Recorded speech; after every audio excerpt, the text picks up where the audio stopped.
Hello friends, तो आप सभी का स्वागत है मेरे चैनल पे। और आज हम बात करेंगे निफ्टी की। निफ्टी में आज एक्सपायरी जो हमें देखने को मिली वो मिली 18,127।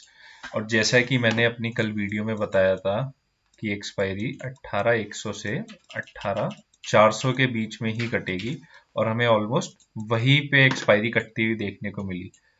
तो आज निफ्टी को एक बार समझने के लिए एक बार हम निफ्टी का चार्ट देख लेते हैं। तो जैसे कि हम देख पा रहे हैं, सेम गैप अप ओपनिंग हुई और सेम मैंने वही बताया था कि गैप अप ओपनिंग अगर आपको मिलती है 30 से 40 पॉइंट का एसएल रख के आप निफ्टी में शॉर्ट पोजीशन बना सकते हैं। और जिसने भी शॉर्ट पोजीशन बनाई यहाँ देखिए 260 से ऑलमोस्ट 203 60 पॉइंट मिले। फिर अगेन आपको 260 पे मौका मिला और आपको कंटिन्यूटी में सेलिंग देखने को मिली निफ्टी में।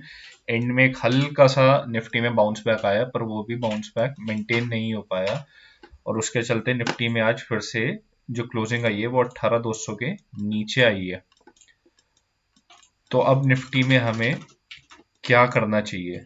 तो निफ्टी में हम क्या कर सकते हैं, तो एक बार हम डेली का चार्ट देख लेते हैं।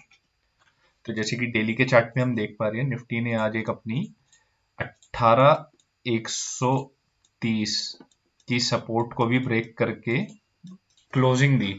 तो यहाँ से निफ्टी 18,000 से 18,130 के बीच में आ सकती है। और जो हमारे लिए इम्पोर्टेंट लेवल कल रहेंगे वो रहेंगे 18,000। अगर 18,000 के ऊपर निफ्टी फिर क्लोज होती है तो एक बार आप 50 से 60 पॉइंट का एसएल रख के निफ्टी में प्लस जा सकते हैं और एक बार आपको बाउंस बैक मिल सकता है निफ्टी में अच्छा खासा। और अगर ये 17,950 के नीचे क्लोजिंग आती है, 17,950 के नीचे क्लोजिंग आती है तो एक हमें बड़ी फॉल देखने को मिलेगी निफ्टी के अंदर। और ऐसा पॉसिबल हो सकता है कि निफ्टी 250 से 300 पॉइंट निफ्टी हमें नीचे जाते हुए देखने को मिले और निफ्टी 17,600 तक आ सकती है उसके बाद। तो 18,000 के नीचे या 17,950 के नीचे अगर क्लोजिंग आए तो हमें शॉर्ट जाना है और वहां पे किसी को कॉन्ट्रा ट्रेड लेना है। कॉन्ट्रा ट्रेड तो 50 से 60 पॉइंट का एसएल रख के हम कॉन्ट्रा ट्रेड कर सकते हैं अपसाइड में। और नहीं तो ओवरऑल जो निफ्टी में हमारा व्यू है वो नेगेटिव है।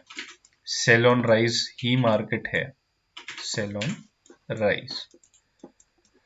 और निफ्टी में हमें बस यही देखना है कि कहीं भी एक अच्छा मौका मिलेगा तो सेल ऑन राइज ही करके चलना है। तो अब इसी तरीके से एक बार हम बैंक निफ्टी में भी देख लेते हैं। बैंक निफ्टी में भी हमें सेम स्ट्रक्चर देखने को मिल रहा है, गैप अप ओपनिंग।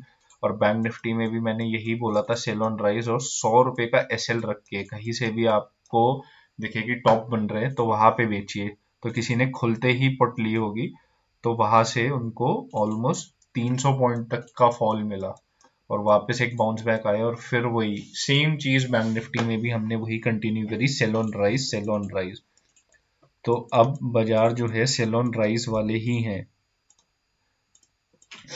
तो एक बार हम डेली का चार्ट देख लेते हैं। डेली के चार्ट पे बैंक निफ्टी में हमें यहाँ सपोर्ट देखने को मिल रही है 42,200 के पास।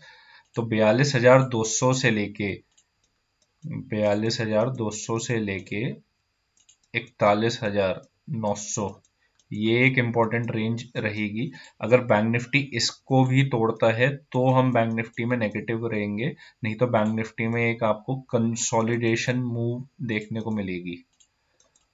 और बैंक निफ्टी अभी यही तक आती है 41,900 से 42,200। तो एक बार बैंक निफ्टी में कोशिश करिए कि ट्रेड अवॉइड करिए और अगर आपको कहीं पे भी मौका मिलता है गैप अप ओपनिंग का तो वहां से 100 पॉइंट का एसएल, 100 से 150 पॉइंट का एसएल रख के आप बैंक निफ्टी में शॉर्ट जा सकते हैं। तो आप कोशिश करिए कि आपको एक अच्छा राइज मिले या गैप अप ओपनिंग मिले या कहीं से भी बैंक निफ्टी ऊपर जाती है तो आप कोशिश करिए आप सेल ऑन राइज की स्ट्रैटेजी रखिए। और अगर आपको वीडियो अच्छी लगी तो शेयर, लाइक एंड सब्सक्राइब करें। Thank you.